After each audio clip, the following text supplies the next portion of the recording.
ఆకాశలింగం అంటే మీరు చిదంబరం పెడితే మీ దగ్గర మారేడు దళాలతో ఉన్నటువంటి మాలలు తీసుకుంటారు, తీసుకెళ్ళి ఓ గోడ మీద వేస్తారు. వేస్తే పాపం కొంచెం తెలియని వాళ్ళు ఏం చేస్తారంటే శివలింగం ఎక్కడండి, శివలింగం ఎక్కడండి అని ఇలా ఇలా చూస్తూ ఉంటారు. చూస్తుంటే ఆఖరికి వాళ్ళు ఇంకా పదండి అయిపోయింది పూజ అంటారు.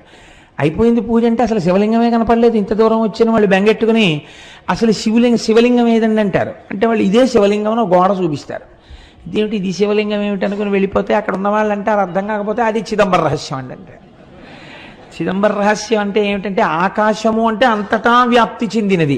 అంతటా ఉన్న శివుణ్ణి ఎక్కడున్నాడని మళ్ళీ ప్రత్యేకం మీరు చూపిస్తారు. అందుకని అక్కడ ఏం ఉండదు, గోడ ఉంటుంది, దానికే పూజ అంతే.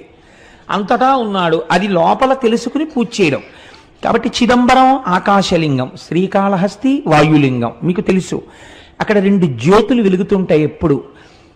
మనకి